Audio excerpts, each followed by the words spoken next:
दोस्तों नमस्कार। आइए हम लोग जानते हैं सुभाष चंद्र बोस के जीवन और उनके संघर्ष तथा मृत्यु का क्या रहस्य। भारत की आजादी की लड़ाई में अनेक महान क्रांतिकारियों और नेताओं ने अपना योगदान दिया, लेकिन कुछ नाम ऐसे हैं जिनकी कहानी आज भी लोगों के दिलों में जोश भर देती है।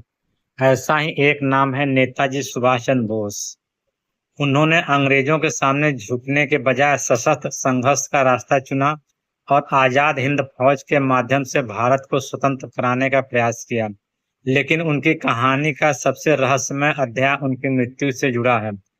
क्या सचमुच सुभाष चंद्र बोस की मृत्यु 1945 में विमान दुर्घटना में हुई थी, या वे उस दुर्घटना के बाद भी जीवित थे? आज के इस वीडियो में हम जानेंगे कि सुभाष चंद्र बोस का पूरा जीवन, उनका स्वतंत्रता संग्राम, आजाद हिंद फौज और उनकी मृत्यु से जुड़े कुछ रहस्यों के बारे में। सुभाष चंद्र बोस के बचपन और शिक्षा।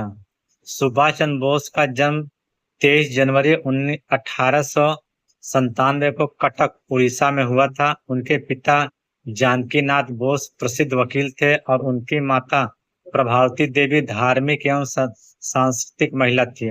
सुभाष चंद्र बचपन से ही प्रतिभाशाली और अनुशासित विद्यार्थी थे।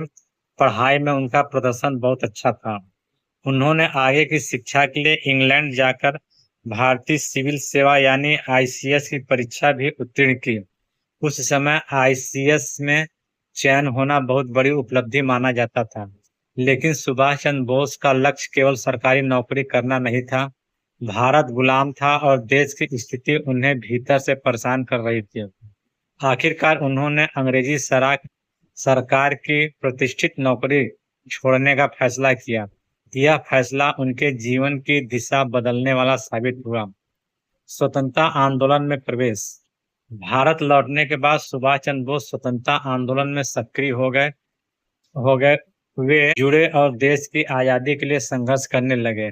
उनके विचारों में युवाओं की शक्ति, अनुशासन और तेज राजनीतिक कार्रवाई का विशेष महत्व था।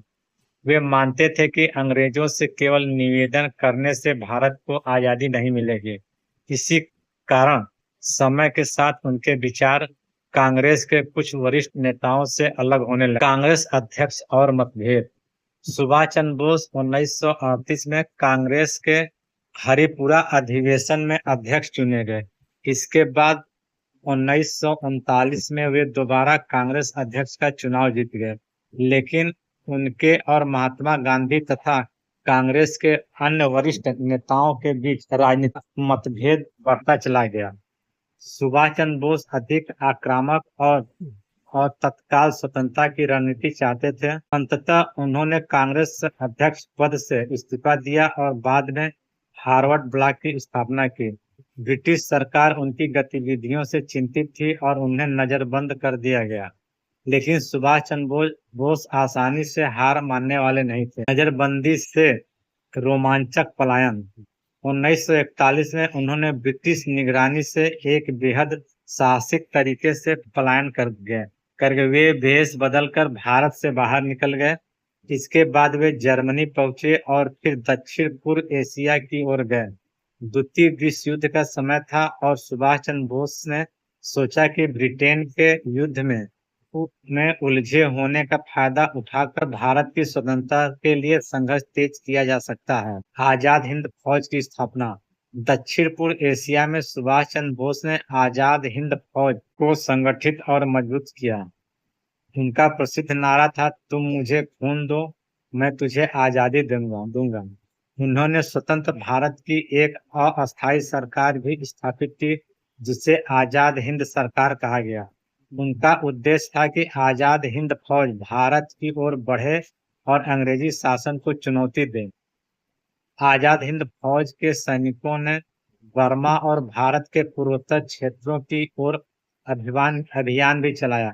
हालांकि सैन्य परिस्थितियां उनके पक्ष में नहीं रही और अंततः जापान के कमजोर पड़ने के साथ आजाद हिंद फौज को भी पीछे हटना पड़ा। फिर भी आजाद हिंद फौज ने भारतीय स्वतंत्रता आंदोलन पर गहरा प्रभाव डाला। नेताजी की मृत्यु का रहस्य। अब जानते हैं इस कहानी में सबसे रहस्यमय हिस्सा कि सुभाष चंद्र बोस की मृत्यु कैसे हुई। 18 अगस्त 1945 को सुभाष चंद्र बोस के ताइवान के ताइकोहू जिले, आज ताइपे कहा जाता है, में विमान दुर्घटना में मारे जाने की बात कही। रिपोर्टरों के अनुसार जिस विमान में वे यात्रा कर रहे थे उस उड़ान के दौरान दुर्घटनाग्रस्त हो गया था। बताया गया कि सुभाष चंद्र बोस गंभीर रूप से घायल हुए और बाद में उनकी मृत्यु हो गई। लेकिन यहीं से एक बड़ा सवाल, क्या सचमुच नेताजी की मृत्यु उसी विमान दुर्घटना में हुई थी? क्या रहस्य क्यों बना रहा? सुभाष चंद्र बोस की मृत्यु को लेकर वर्षों तक विवाद चला। कुछ लोगों ने विमान दुर्घटना की कहानी पर संदेह जताया। कुछ लोगों का दावा था कि नेताजी दुर्घटना के बाद भी जीवित हो सकते थे और उनकी दूसरे देश में चले गए। समय समय पर ऐसी कहानियां सामने आती रही कि नेताजी भारत लौटे थे या उन्होंने गुप्त रूप से जीवन बिताया। लेकिन इन दावों के समर्थन में निर्णायक और सर्वमान्य प्रमाण नहीं मिले हैं। भारत सरकार ने नेताजी की मृत्यु की जांच के लिए अलग अलग समय पर समितियां और आयोग गठित किया। शाहनवाज समिति और बाद में खुलसा आयोग ने उपलब्ध साक्ष्यों के आधार पर विमान दुर्घटना में उनकी मृत्यु को स्वीकार किया। बाद में मुखर्जी आयोग ने भी मामले की जांच की, लेकिन उनके विमान दुर्घटना में मृत्यु के निष्कर्ष को स्वीकार नहीं किया। हालांकि भारत सरकार ने मुखर्जी आयोग की रिपोर्ट के निष्कर्षों को स्वीकार नहीं किया। इस कारण नेताजी की मृत्यु का विषय आज भी लोगों की जिज्ञासा का कारण बना हुआ है। गुमनामी बाबा का रहस्य। नेताजी से जुड़ी सबसे चर्चित कहानियों में से एक है गुमनामी बाबा की कहानी। गुमनामी बाबा का रहस्य। नेताजी से जुड़ी सबसे चर्चित कहानियों में से एक है गुमनामी बाबा की कहानी। उत्तर प्रदेश में लंबे समय तक एक रहस्यमय व्यक्ति के बारे में चर्चा होती रही, जिसे कुछ लोग नेताजी सुभाष चंद्र बोस मानते थे। कई लोगों ने दावा किया कि गुमनामी बाबा ही नेताजी थे, लेकिन इस दावे को साबित करने वाला ऐसा निर्णायक और वैज्ञानिक प्रमाण सामने नहीं आया जिसे सभी पक्ष स्वीकार करें। इसलिए गुमनामी बाबा और नेताजी की पहचान को लेकर विवाद आज भी इतिहास और जन चर्चा का हिस्सा है। तो क्या नेताजी की मृत्यु विमान दुर्घटना में हुई थी? इस सवाल का जवाब देते समय हमें भावनाओं के बजाय उपलब्ध ऐतिहासिक साक्ष्यों को देखना चाहिए। विमान दुर्घटना में मृत्यु होने के पक्ष में कई गवाहियों और दस्तावेज प्रस्तुत किए गए।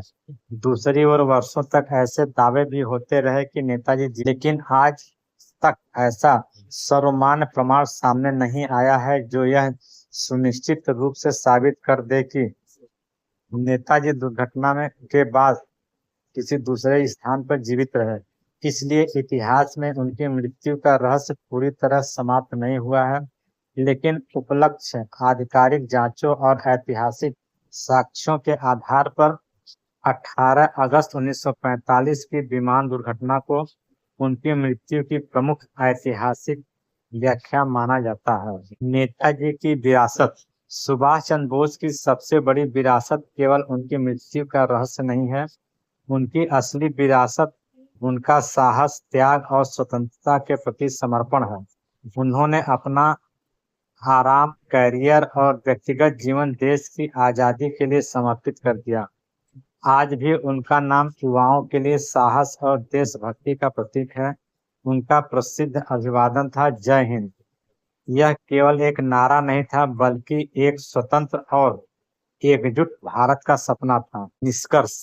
सुभाष चंद्र बोस का जीवन हमें यह सिखाता है कि बड़े लक्ष्य के लिए साहस, अनुशासन और त्याग की आवश्यकता होती है। उनकी मृत्यु को लेकर रहस्य और सवाल आज भी मौजूद है, लेकिन एक बात निर्विवाद है, नेताजी सुभाष चंद्र बोस ने भारत की स्वतंत्रता की लड़ाई में अपना अमूल्य योगदान दिया और उनका नाम भारतीय इतिहास में हमेशा सम्मान के साथ लिया जाता है। अगर आपको यह वीडियो जानकारीपूर्ण लगी हो तो वीडियो को लाइक करें, चैनल को सब्सक्राइब करें और कमेंट में जरूर बताएं।